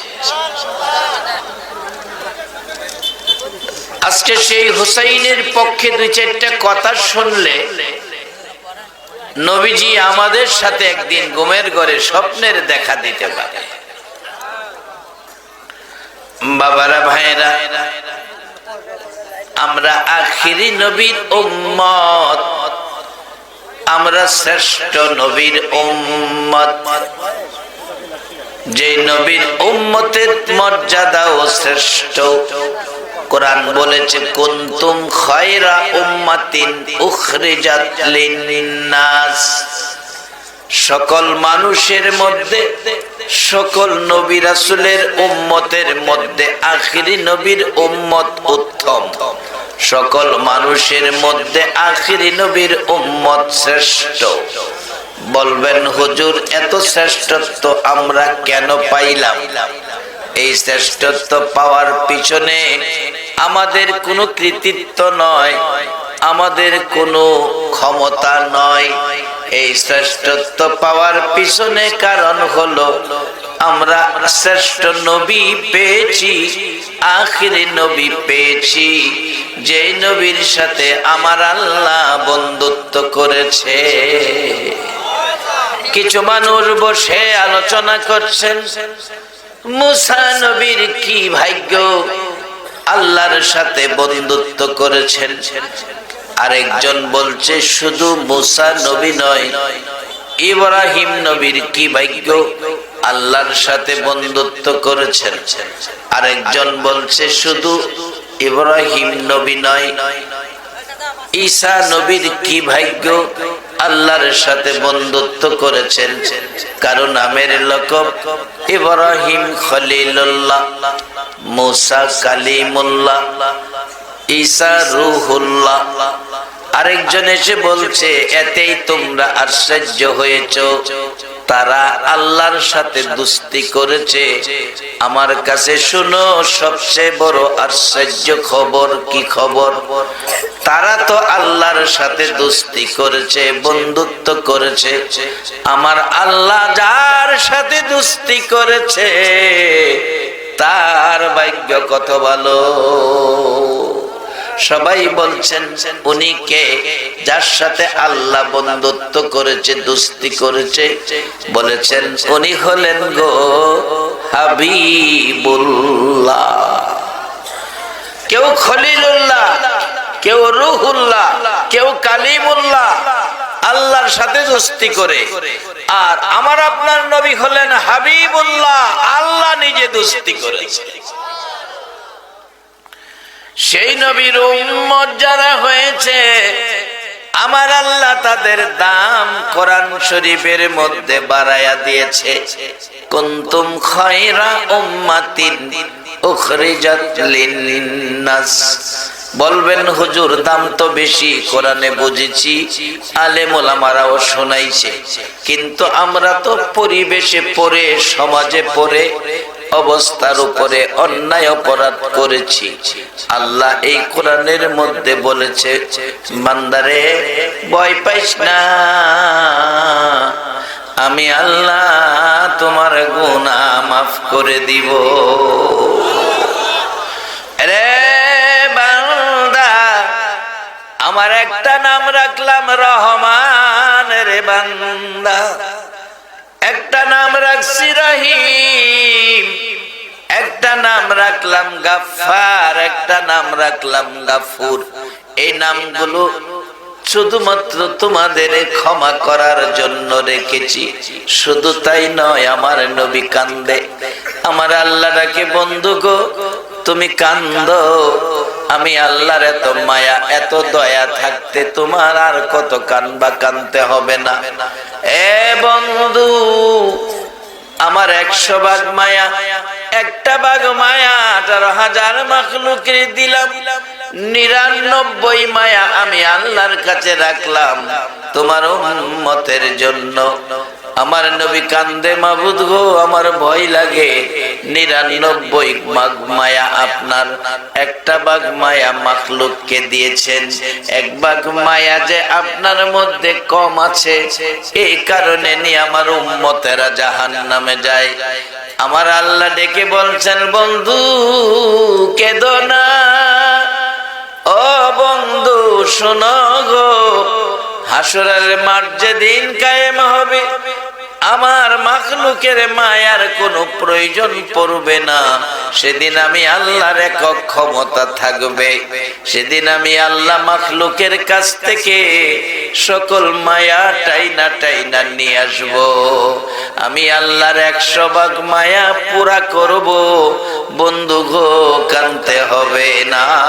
100 ভাগ মায়া মাখলুকের 1 ভাগ টাইনা পুরা করে 100 ভাগ পুরা মায়া গো বন্ধু আপনার উম্মতের বেলায় কাজে লাগাইব। আমার আপনার নবী আজকে কারবালার ইতিহাস কোত্থেকে আসলো? আম্মা জান আয়েশা সিদ্দিকা বলেন, পৃথিবীর মানুষেরা রে, আমার নবীজি যেদিন আমার হুজরায় এসে ঘুমাইতো, আমি আয়েশা সিদ্দিকা বড় খুশি হতাম। আমার নবীজি মন ভর্তি ব্যথা, চোখ ভর্তি পানি, বুক ভর্তি ব্যথা লইয়া আমি আয়েশা সিদ্দিকার ঘরে আসতেন। মাঝে মাঝে দেখেছি, নবীর ব্যথার কারণ জানতে চেয়েছি। আমার নবী একটা ব্যথা উল্লেখ করেছে, মায়ের খেয়েছে বহু জায়গায়, আয়েশা সবচেয়ে বেশি ব্যথা মায়েরে পেয়েছি তায়েফের জমিনে রে আয়েশা। আয়েশা শোনো, তায়েফের জমিনের চাইতেও বেশি ব্যথা আমার উম্মতের জন্য। আয়েশা রে, আমার একটা উম্মত যদি দুজকে যায় রে আয়েশা, আমি নবী সহ্য করতে পারবো না। সবাই বলুন মনে মনে, আমার সাথে আওয়াজ করে মহব্বতে বলুন, দয়ালো নবী প্রেমের ছবি আর আসবে না জগতে। আমার দয়ালো নবী প্রেমের ছবি আর আসবে না জগতে। হাসর দিনে উম্মত বিনে, হাসর দিনে উম্মত বিনে যাবে না নবীজি বেহেশতে।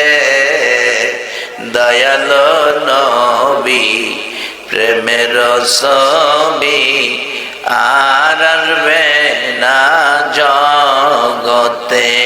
আমার দয়ালো নবী প্রেমের ছবি আর আসবে না জগতে।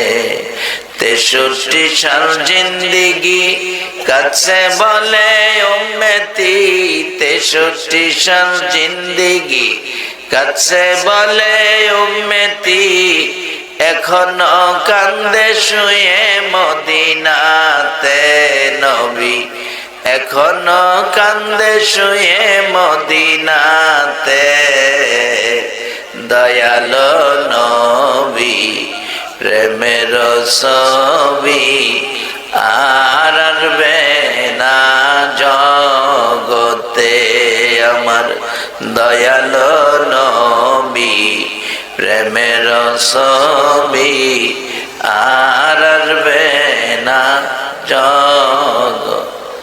রে বাবারা ভাইরা, আমার নবী সব ব্যথা ভুলে যাইতো, আপনার আমার মতো উম্মতের ব্যথা নবী বলতো না। আজকে কারবালার জমিনের নির্মম ঘটনা ঘটতো না নবী যদি উম্মতের ব্যথা ছেড়ে দিত। বাবারা ভাইয়েরা, কোরআন শরীফে আল্লাহ নিজে বলেছেন, ওয়ালা তাকুলু লিমান ইউকতালু ফি সাবিলিল্লাহি আমওয়াত। আল্লাহ বলতেছেন, যারা আমি আল্লাহর রাস্তায় মৃত্যুবরণ করেছে তোমরা তাদেরকে মৃত বলো না, তারা জীবিত। কোরআনের আরেক জায়গায় বলেছেন, বাল আহইয়াউন ইনদা রাব্বিহিম ইরযাকুন। আমার রাস্তায় যারা মৃত্যুবরণ করেছে তারা কবরের মধ্যে, দুনিয়ার মানুষ যেমন 3 বেলা রিজিক খায়, খানা খায়, আমি আল্লাহ তাদের কবরের মধ্যে 3 বেলা খানা খাওয়াই। এখন সে আল্লাহর রাস্তাটা আমরা বুঝবো কিভাবে, কোনটা আল্লাহর রাস্তা? বাস্তবে আসেন, যুদ্ধে গেলেন আবু জাহেলের দল, যুদ্ধে গেলেন আমার আপনার নবীর দল। 2 দলে যুদ্ধ হলো, 2 দলের লোক মারা গেছে। ফাইসালা ইমানদাররা দিবেন। আবু জাহেলের পক্ষের লোকও মরছে, নবীজির পক্ষের লোকও মরছে। কোন পক্ষটা আল্লাহর রাস্তা হবে? নবীর পক্ষে যারা আল্লাহর রাস্তা পেয়েছে, যার বাস্তব হযরত হানজালা রাদিয়াল্লাহু তাআলা, হানজালা রাদিয়াল্লাহু তাআলা যুবক মানুষ, মাত্র বিবাহ করেছে, বাসর রাত্র, সকালবেলা গোসল খানাই। খবর পেল, কানে আওয়াজ আসলো, কে যেন বলতেছে, ও মদিনার লোকেরা, খবর পাইছো আল্লাহর হাবিব উহুদের জমিনে নাই। হানজালা ঘর থেকে বেরিয়ে গেলেন, গোসল করলেন না, বিবি তরবারি দেয়। বিবি বললেন, গোসল ফরজ, গোসল করবেন। তরবারি চোখের পানি ছেড়ে দিছে। বিবি গোসল আর কার জন্য করব রে, আমার নবী বলে নাই। তরবারি দে, গোসল করব না। হানজালা তরবারি লইয়া মাঠে চলে গেলেন। হানজালা রাদিয়াল্লাহু তাআলা শহীদ হয়ে গেলেন। অবশেষে যে যুদ্ধে 70 জন সাহাবা শহীদ, নবীও ব্যথায় ব্যতীত, নবীও ব্যথায় ব্যতীত।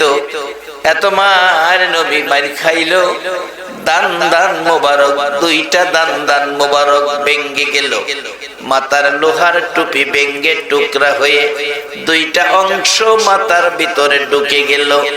নবী জ্ঞান হারা হয়ে পড়ে আছে, তারপরেও মারতেছে, নবীকে চির বিদায় করে দিবে। এমনি সময় জিবরাইল এসে গো আমার নবীরে টান দিয়া কোলে করে তাদের সামনে থেকে সরাইয়া উহুদ পাহাড়ের মাঝামাঝি নিয়ে শোয়াইয়া রাখছে। আমার নবীজি উহুদ পাহাড়ের মাঝামাঝি গো, রক্ত মুবারক মাথার থেকে বাহির হইয়া উহুদের পাথর লাল লাল হয়ে যাইতেছে। আমার নবী জ্ঞান হারা, জ্ঞান ফিরে না, এত কঠিন মার মারল, জ্ঞান হারা, জ্ঞান ফিরে না, কঠিন মার খাইলো। সেই যুদ্ধে 70 জন সাহাবা শহীদ হলো, হানজালা শহীদ হলো। আমার নবী জ্ঞান ফিরলো, নির্দেশ দিল, সাহাবীরা গোসল দিও না, কাফন পরাইও না, রক্ত মাখা জামা কাপড় সহ দাফন করো। ও সাহাবীরা, হাসরের দিন আমি নবী এই রক্ত মাখা অবস্থায় আল্লাহর কোর্টে লইয়া দাঁড়াইব, আর বলবো ডেকে ডেকে, মাবুদ বলো গো আমার উম্মতের মতো কেউ এইভাবে জীবন দিছে কিনা। কোন নবী রাসূল দেখাইতে পারবে না, আমার নবী দেখাবে। আমার আল্লাহ খুশি হইয়া বলবে, বন্ধু গো, যারা শহীদ হয়েছে তাদেরকে বলে দাও, এই মাঠ থেকে তোমার উম্মতের মধ্য থেকে যতজন ইচ্ছা মন চায় ততজন তোমার উম্মত লইয়া শহীদেরা যেন জান্নাতে চলে যায়। আমার নবীর পাগল উম্মত গুলো দাফন করার নির্দেশ দিবে, নবী গোসল দিও না, কাফন পরাইও না। 69 জনের দাফন হয়ে গেল। 70-এর মাথায় হানজালার বিবি দৌড়াইয়া আসে, হুজুর আমি হানজালার স্ত্রী, আমি জানি শহীদদেরকে গোসল দেওয়া হয় না, কাফন পরানো হয় না, কিন্তু আমার স্বামীকে গোসল দিবেন, গোসল না দিয়ে দাফন করবেন না। আমার স্বামী নাপাক শরীর ছিল। আমার নবী বলেন, সাহাবীরা রে, দেখো হানজালার লাশটা দাফন হয়েছে কিনা। লোকেরা বলেন, না, হানজালার লাশ দাফন হয় নাই, 69 সাহাবী দাফন হয়েছে। মদিনায় উহুদ পাহাড়ের নিচে যাইয়া দেখবেন গো, নবীর 70 জন জান্নাতি সাহাবী একটা বাউন্ডারির ভিতরে ঘুমায়া রইছে। আমার নবী বললেন, হানজালা কই, আমার হানজালা কই? আজকে যারা এই মাঠে বসে আছো গো, আমার নবী যদি বলে আমার পাগল উম্মত গুলো কই? আমার নবী আপনাদের ব্যাপারে 1450 বছর আগে বলেছিলেন, সাহাবীরা তোমরা কি আমার আশ্চর্য ইমানদার মানুষগুলো দেখছো?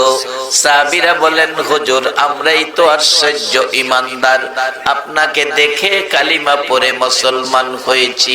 রাসূল বলেন, তোমরা আশ্চর্য ইমানদার নয়।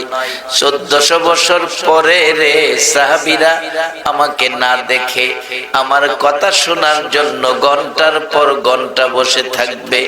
সাহাবীরা রে, আমি নবীর দুঃখের কথা শুনলে ওহ আহ করবে, আবার কেউ কেউ আমি নবীর ব্যথা দুঃখ শুনলে গাল বেয়ে চোখের পানি ছাড়বে। সাহাবীরা বলেন, হুজুর 1400 বছর পরে আপনাকে না দেখে কথা শোনার জন্য বসে থাকবে, ওহ আহ করবে, ব্যথায় ব্যথিত হবে, দুঃখের কথা শুনলে চোখের পানি ছাড়বে। 1400 বছর পরে আপনার উম্মতেরা এত পাগল হবে। নবী গো, আশ্চর্য হলাম, আপনারে না দেখে তারা এত পাগল হবে, ঘন্টার পর ঘন্টা ঘর বাড়ি ছেড়ে বসে থাকবে। রাসূল বলেন, সাহাবীরা রে শুনে রাখো, আমার ওই যুগের পাগল উম্মত গুলি আমারে না দেখে যারা এই সময় দিবে, ব্যথায় ব্যথিত হবে, আমি নবীর কথা শুনবে, তারাই হলো রে আশ্চর্য ইমানদার। তোমরা সাক্ষী হও, আমি রাসূল বলে দিলাম, ওই পাগল উম্মত গুলো না লইয়া আমি নবী জান্নাতে যাব না। কে আপনারা কোন মায়ের সন্তান এই মাহফিলে বসে আছেন?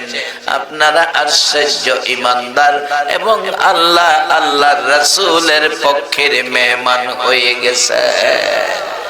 যারা নবীর পক্ষের মেহমান, তাদের মৃত্যুটাই তো আল্লাহর রাস্তায় হয়। আবু জাহেলের পক্ষে যারা মৃত্যুবরণ করেছে, তাদের আল্লাহর রাস্তায় হয় না। হানজালার লাশ পাওয়া যায় না, নবীর পক্ষের মেহমান কাঁদতেছে আমার নবীজি। সাহাবীরা রে, আমার হানজালা কোথায় রে? দেখো কাফের বেঈমানের ধরে নিয়ে গেছে কিনা। তালাশ করে দেখা গেল না, কাফেরদের মধ্যেও হানজালার লাশ পাওয়া যায় না। আমার নবী গাল বেয়ে চোখের পানি ছাড়লে জিবরাইল এসে সান্ত্বনা দিলেন, হুজুর কাঁদবেন না, আপনার পক্ষে হানজালা নাপাক শরীরে জীবন দিল, হানজালার গোসলের দায়িত্ব আমার আল্লাহ নিয়ে নিল। হানজালার নাপাক লাশ উঠাইয়া জান্নাতি পানি দিয়া রহমতের ফেরেশতা দ্বারা গোসল করাইতেছে। এই রাস্তাটা হলো আল্লাহর রাস্তা, যে রাস্তা নবী আমাদেরকে দেখাইয়া দিয়ে গেলেন। এই রাস্তায় থাকতে বলুন আপনারা রাজি আছেন কিনা? আল্লাহর রাস্তায় যারা থাকবে তারাই আল্লাহর জান্নাতি মেহমান হবে। বাবারা ভাইয়েরা, আল্লাহর রাস্তায় জীবন দিতে পারলে কবরে যায়া জান্নাতি খাওয়া পাওয়া যাবে। আমার নবীর আদুরের নাতি ইমাম হাসাইন হুসাইনের এই অবস্থা কোত্থেকে আসলো?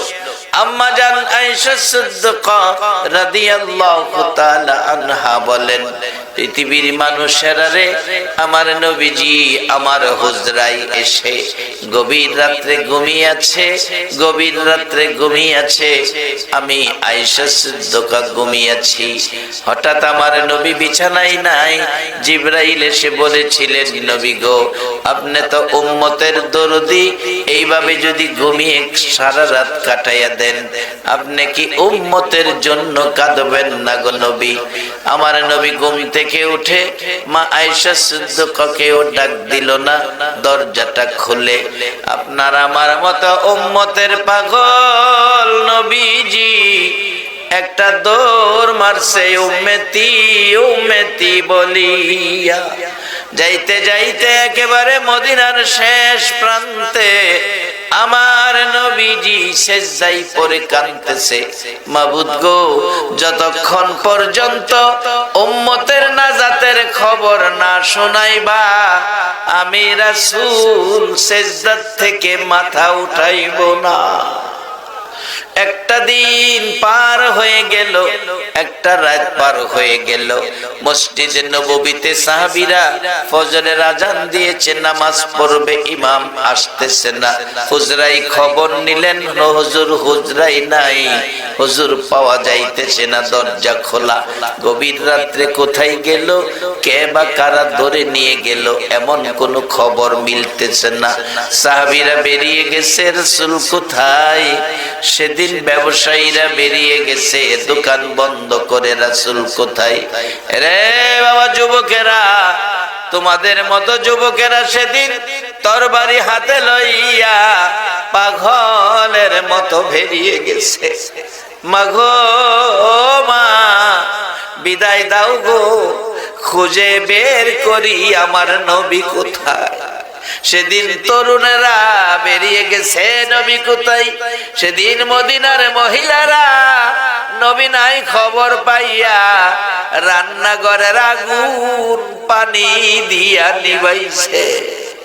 মদিনায় কারো চুলায় আগুন জ্বলে না, নবী নাই খবর পাইয়া। এমন কি মার কোলের শিশুরা পর্যন্ত মার স্তনে মুখ লাগায় না, মুখের দিকে তাকিয়ে থাকে, মার মুখের দিকে তাকিয়ে দুইটা ঠোঁট নাড়ে। কি যেন বলবেন, এটাই যেন বলবেন, মা দুধ খাবো না যতক্ষণ পর্যন্ত গো আমার মায়ার নবীর খবর না দিবা। শিশুরা পর্যন্ত দুধ খাওয়া বন্ধ করে দিল। একটা দিন পার হয়ে গেল, খবর মিলে না। একটা রাত গেল, দুইটা রাত, তিনটা দিন, তিনটা রাত যেদিন পার হয়ে যাবে, তিনটা দিন যেদিন পার হয়ে যাবে, আবু বকর ওমর পানিটাও খায় না, রাসূল খই কান্দে। ইমাম হাসাইন হুসাইন মায়ের গলায় ধরে কান্দে, মা মাগো, বলো গো মা, আমার নানা কই? নানা যেমন আদর করতেন, নানার জন্য হাসাইন হুসাইন পাগল ছিলেন। কেমন পাগল নানার জন্য হাসাইন হুসাইন, নানা নিজেও কেমন পাগল হাসাইন হুসাইনের জন্য। হাসাইন হুসাইনের জন্য আমার নবী কেমন পাগল। 3 দিন হলো নবীর পেটে খাবার নাই। আস্তে আস্তে হাঁটতে হাঁটতে ফাতেমার বাড়িতে আসলেন। দরজায় দাঁড়িয়ে ডাকলেন, ফাতেমারে দরজাটা খোলো, ও ফাতেমা দরজাটা খোলো। নবীর আকাঙ্ক্ষা ছিল ফাতেমার ঘরে কিছু খাবার থাকবে, খাবার খাবে। দরজা খুলে দিলে ফাতেমার চোখে পানি, কাঁদতেছে। জিজ্ঞেস করেন, বাবা গো কেন কাঁদেন? ঘটনা কি, কি হয়েছে বলুন। ফাতেমা কান্দে। নবীজি জিজ্ঞেস করে, ফাতেমা তুমি কেন কান্দো? তোমার কান্নার খবর আগে বলো। বাবা আমি কান্দি, পাশের রুমে যাইয়া দেখো তোমার আদুরের নাতি হাসাইন আর হুসাইন আজকে 3 দিন হলো গো বাবা, চুলায় আগুন জ্বলে না, না খাইয়া পেটের খিদার যন্ত্রণায় পেট মাটিতে লাগাইয়া গো বাবা নানা নানা কইয়া কাঁদতেছে।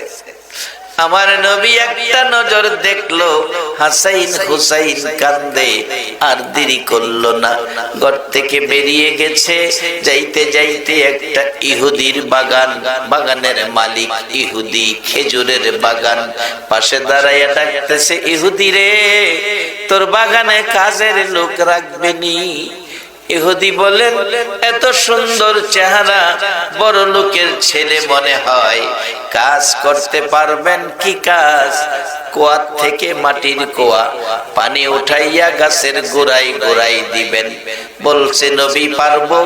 কত করে মাইনা দিবে রে?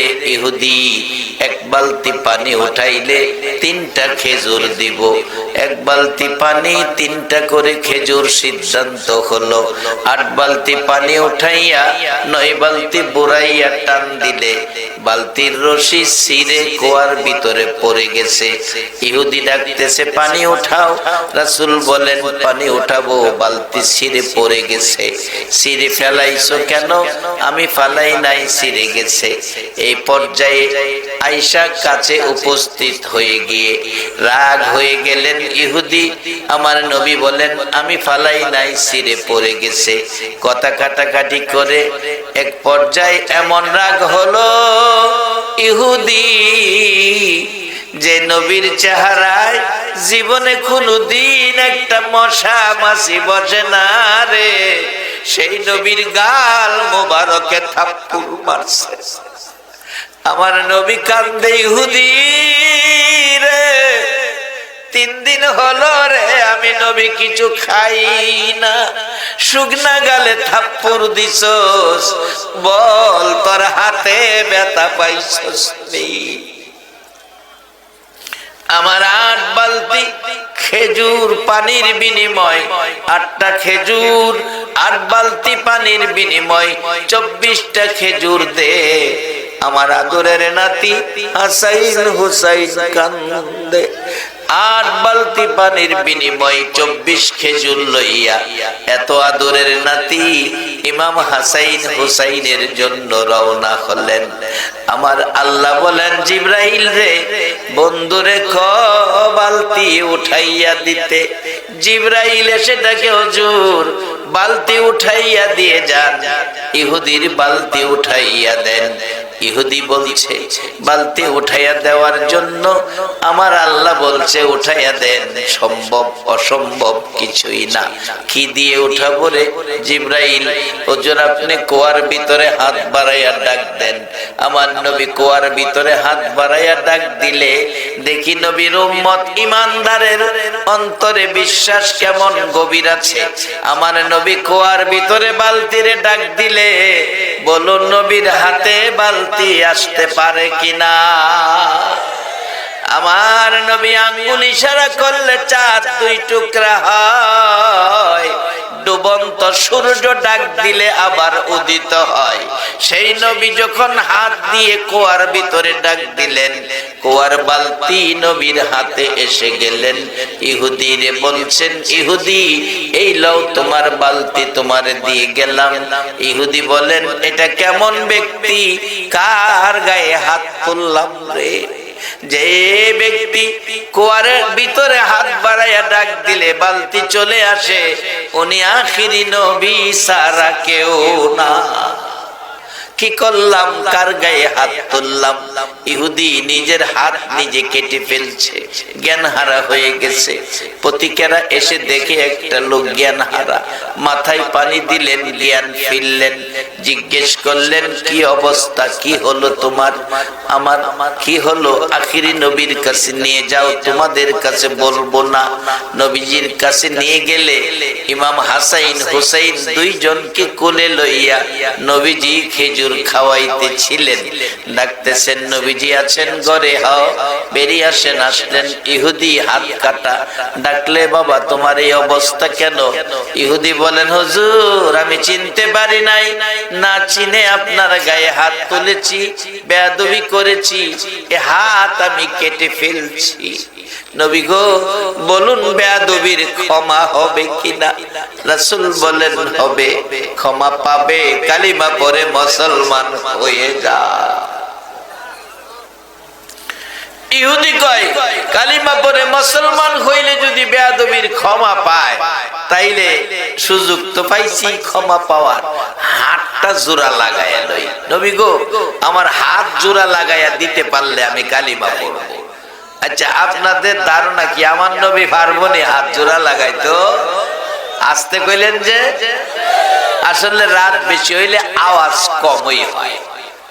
যাক, সমস্যা নাই, কারণ কম হওয়ার কারণ আছে। আমি অনেক সময় বলি, এক বেচারা হোটেলে খাইতে বসছে, ভাত খাইব, মেসিয়ার এক প্লেট ভাত, একটা লেবুর টুকরা, একটা কাঁচা মরিচ, একটা পেঁয়াজের টুকরা দিয়া বলতেছে, স্যার কি খাবেন, কি খাবেন? এবার তারা ভদ্রলোক লেবু টিপতেছে আর বলতেছে কি আছে? ইলিশ মাছ আছে, পাঙ্গাস মাছ আছে, রুই মাছ আছে, দেশি মুরগ আছে, ফার্মের মুরগ আছে, গরু আছে, খাসি আছে।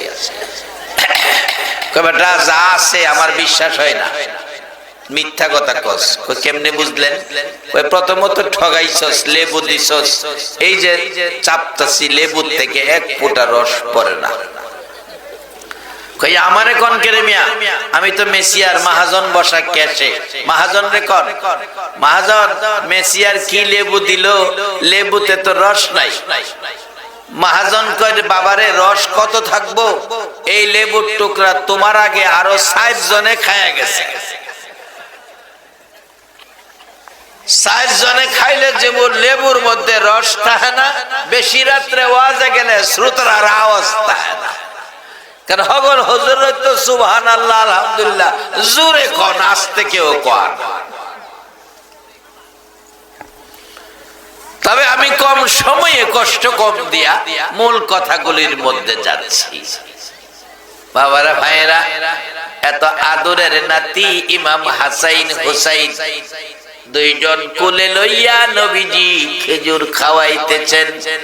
ইহুদি ডাক দিলে বেরিয়ে আসলেন, হাত কাটা দেখে। এবার বললেন, হুজুর কালিমা পড়লে যদি মাফ হয়, আমার হাত জোড়া লাগাইতে পারলে কালিমা পড়ব। আমার নবীর পক্ষে হাত জোড়া লাগানো বলুন সম্ভব হবে কিনা? রে বাবারা ভাইরা, অন্যদিকে গেলাম না, আরো হাজার হাজার ঘটনা রয়ে গেছেন। নবীজি হাতে নিয়ে বলতেছেন, আল্লাহ কি করব?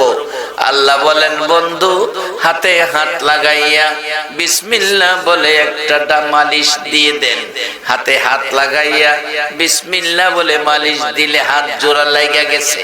ইহুদি টানে ছুড়ার যায় কিনা দেখে, আগের চেয়েও শক্তি হাতের মধ্যে বেশি এসে গেছে। আমার নবীর হাতের বরকত, মুখের বরকত, কথার বরকত কত। খাইবরের যুদ্ধে বহুদিন যুদ্ধ চললো, কোন পার্টির বিজয় আসতেছে না।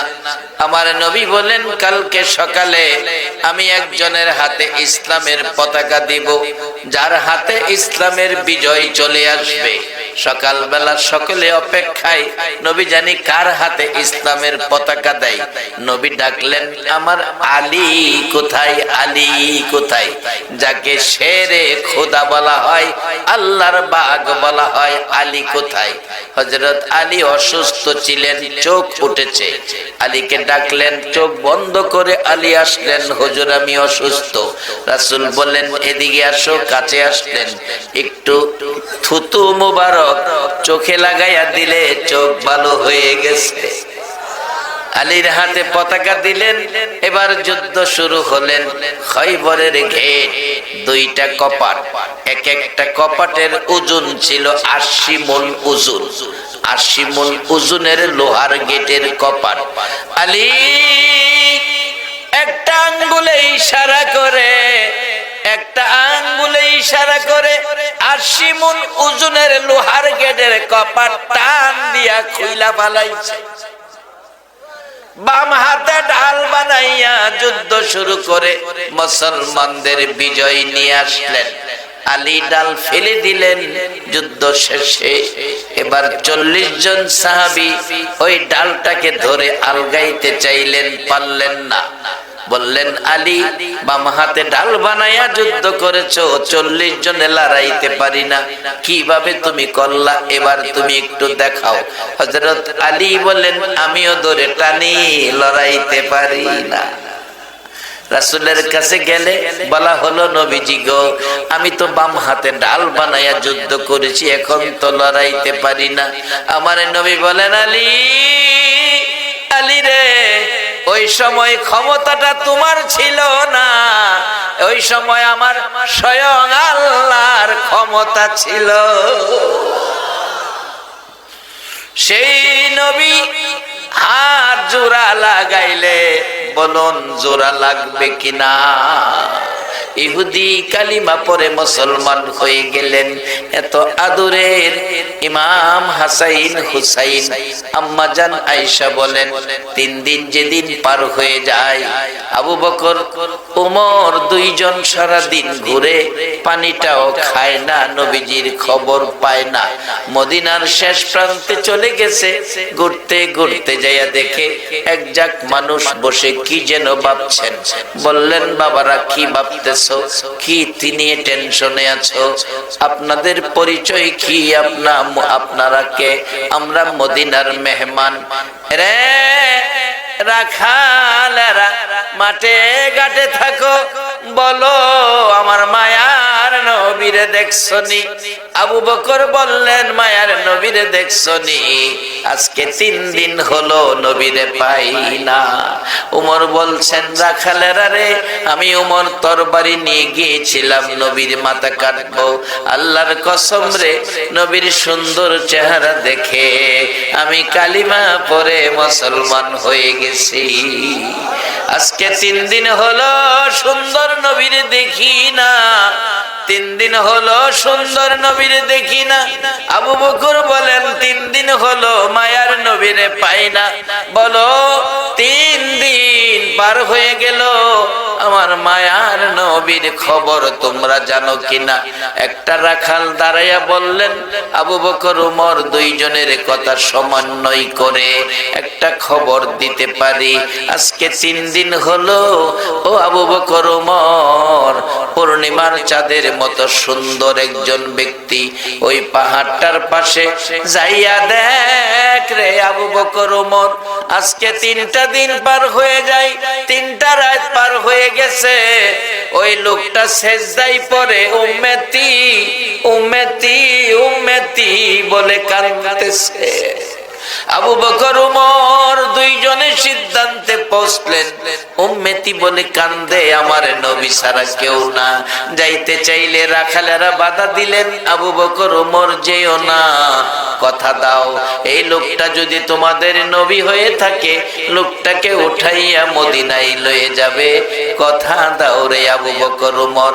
কারণ আজকে 3 দিন হলো আমাদের বেড়া, বকরি, দুম্বা, উট সবগুলো পশু ওই লোকটার পাশে দাঁড়াইয়া, তার ব্যথায় ব্যতীত হইয়া দাঁড়াইয়া দাঁড়াইয়া 3 দিন হলো কান্দে, ঘাস পানি খায় না। আবু বকর উমর বলেন, পশু পাখি যার ব্যথায় কান্দে রে, আমাদের নবী ছাড়া কেউ না। পাশে যাইয়া দেখে আমার নবী সেজদায় পড়ে কাঁদতেছে। আবু বকর বলেন, উমর রে, যেই নবীর সুন্দর চেহারা দেখে মুসলমান হয়েছিলে, তাকাইয়া দেখ, এই নবী উম্মতের মায়ায় কাঁদতে কাঁদতে চেহারা কালো হয়ে গেছে। আমার নবীর পাশে দাঁড়াইয়া আবু বকর বলতেছিলেন, হুজুর কাঁদবেন না, আপনার উম্মতের জন্য আমি আবু বকরের তামাম জিন্দেগীর নেকি দান করে দিলাম। আমার নবী মাথা উঠায় না। ওমর বলেন, হুজুর আমি ওমর, আপনার মাথা কাটতে গিয়েছিলাম গো নবী, আপনার সুন্দর চেহারা দেখে আমি মুসলমান হয়েছি। আজ থেকে, ওই দিন থেকে শুরু করে আজ পর্যন্ত যত নেকি উমর কামাইছি সবগুলো নেকি আপনার উম্মতের দিলাম। কাঁদবেন না, মাথা উঠান, মদিনায় চলুন। আমার নবী মাথা উঠাই না। আবু বকর কান্দে, ওমর কান্দে, কিভাবে মদিনায় নিব? আবু বকর কান্দে, ওমর কান্দে। ওমর ডাকতেছে, ভাই আবু বকর, একটা পরামর্শ দিতে পারি। নবীকে মদিনায় নেওয়ার জন্য হাসাইন আর হুসাইন লাগবে রে। হাসাইন আর হুসাইন ছাড়া, ফাতেমা ছাড়া নবীকে মদিনায় নেওয়া যাবে না রে আবু বকর। আমি দেখেছি আমার নবী মসজিদে নববীর বারিন্দায় বসা, কোত্থেকে যেন দুই ভাই এসে ডাকতেছেন, না